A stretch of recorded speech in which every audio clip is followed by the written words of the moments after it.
السلام علیکم ورحمۃ اللہ وبرکاتہ۔ کیا حال ہے سب کا؟ اللہ تعالیٰ آپ سب کو صحت اور ایمان کی بہترین حالتوں میں رکھے، اپنے حفظ و ایمان میں رکھے، آمین یا رب العالمین۔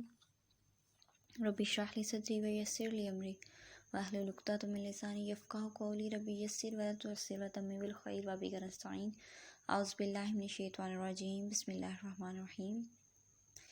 نیکسٹ دیکھتے ہیں ہم آج لاسٹ ایپیسوڈ میں ہم نے آپ صلی اللہ علیہ وسلم کے دادا حضرت عبدالمطلب کے بچپن اور پھر قریش مکہ کا سردار بننے کا ذکر کیا۔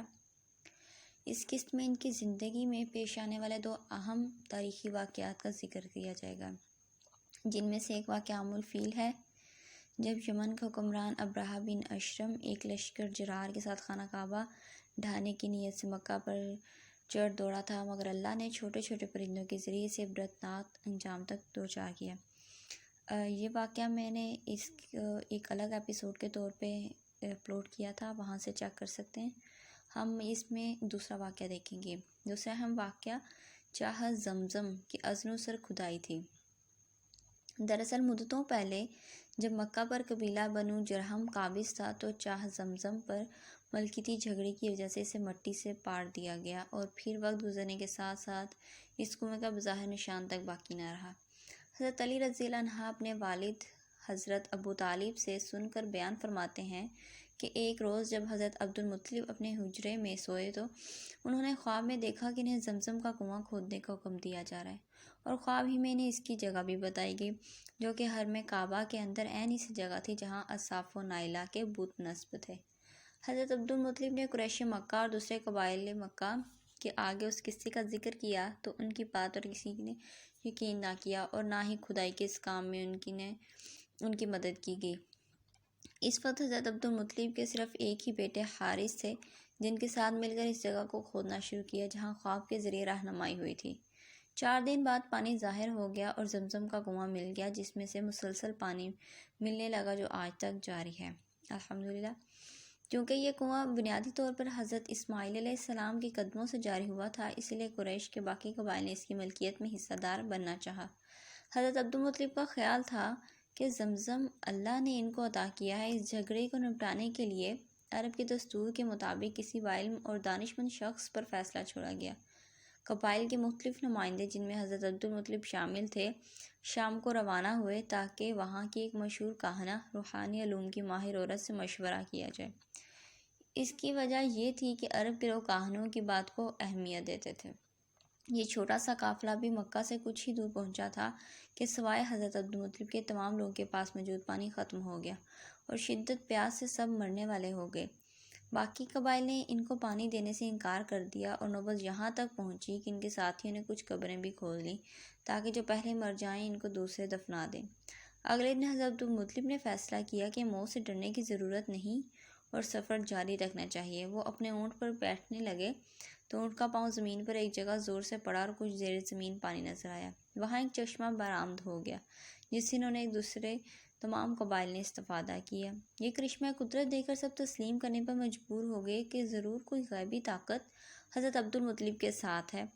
اس وقت دوسرے تمام قبائلی نمائندوں نے فیصلہ کیا کہ زمزم کے جھگڑے کا فیصلہ اللہ نے اسی جگہ حضرت عبدالمطلب کے حق میں یہ پانی جاری کر کے کیا ہے، اس لیے واپس مکہ جایا جائے۔ یہی موقع تھا جب حضرت عبدالمطلب نے نظر مانی کہ اگر اللہ نے انہیں 10 لڑکے عطا کیے اور وہ سب کے سب اس عمر کو پہنچے کہ ان کا بچاؤ کر سکیں تو وہ ایک لڑکے کو کعبہ کے پاس قربان کریں گے۔ حضرت عبداللہ اور حضرت آمنہ کی شادی۔ حضرت عبداللہ ابن عبدالمطلب 545 میں پیدا ہوئے۔ آپ کی والدہ کا نام فاطمہ بنت عمرو تھا۔ آپ دین حنیف یعنی دین ابراہیمی پر قائم تھے، اور ان کی بت پرستی اور کسی اخلاقی برائی جو ان دنوں عرب میں عام تھیں کی کوئی ایک روایت بھی نہیں ملتی۔ حضرت عبدالمطلب نے منت مانی تھی کہ اگر ان کے 10 بیٹے پیدا ہوئے اور سب کے سب نوجوانی کی عمر کو پہنچ گئے تو وہ اپنا ایک بیٹا اللہ کی راہ میں قربان کر دیں گے۔ اسی واقعے کی تفصیل بھی پچھلی ایک ساتھ میں گزر چکی ہے، لہٰذا اس کے آگے کے واقعات کی طرف چلتے ہیں۔ حضرت عبداللہ جب قربانی سے بچ نکلے تو حضرت عبدالمطلب نے ان کی شادی کا سوچا۔ حضرت عبداللہ اپنے والد اور دادا کی طرح نہایت ہی حسین و جمیل اور وجیح انسان تھے۔ مکہ کے کئی شریف زادیاں ان سے شادی کی خواہش مند تھی، مگر پیارے نبی حضرت محمد صلی اللہ علیہ وآلہ وسلم کی والدہ محترمہ بننے کی سعادت حضرت آمنہ بنت وہب کی قسمت میں لکھی گئی۔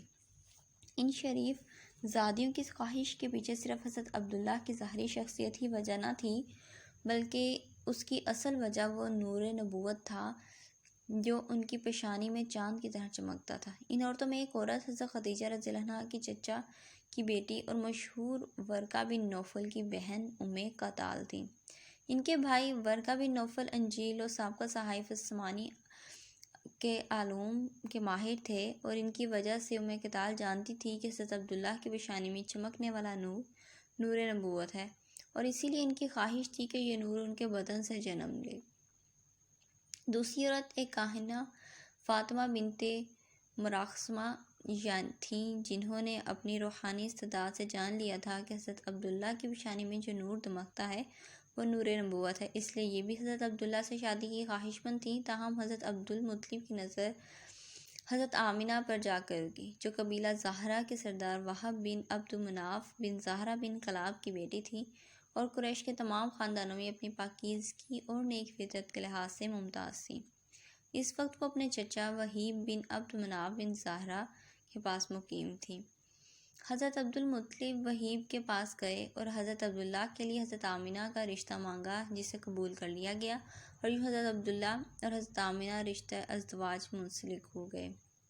اس موقع پر خود حضرت عبدالمطلب نے بھی ایک کاہن کے کہنے پر وہیب بن عبد مناف کی بیٹی حالہ سے شادی کر لی، جس سے حضرت صفیہ رضی اللہ عنہا اور حضرت حمزہ رضی اللہ عنہ جیسے جری شیر پیدا ہوئے۔ حضرت حمزہ رضی اللہ عنہ آپ صلی اللہ علیہ وسلم کے چچا ہونے کے ساتھ ساتھ ماں کے رشتے سے خالہ زاد بھائی بھی تھے، کیونکہ جناب حالہ اور حضرت آمنہ آپس میں چچا زاد بہنیں تھیں۔ دوسری طرف جب اس شادی کا علم ام قتال اور فاطمہ بن مراخصمہ کو ہوا تو وہ بے حد رنجیدہ ہوئیں اور اس سعادت کو حاصل کرنے میں ناکامی پر رو پڑیں۔ ان کا رونا واقعے میں حق بجانب تھا کہ نبی آخر الزمان صلی اللہ علیہ وسلم کی والدہ ہونے کا اعزاز ساری دنیا کی قیمت سے بڑھ کر تھا، اور یہ ذرا اللہ تعالیٰ نے حضرت آمنہ کے نصیب میں لکھ دیا۔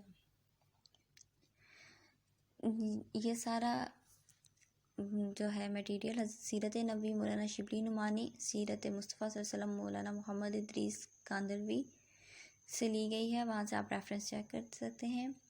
اللہ تعالیٰ سے دعا ہے کہ اللہ تعالیٰ ہمیں علم صحیح سیکھنے اور آگے پھیلانے میں مدد کرے، آمین یا رب العالمین۔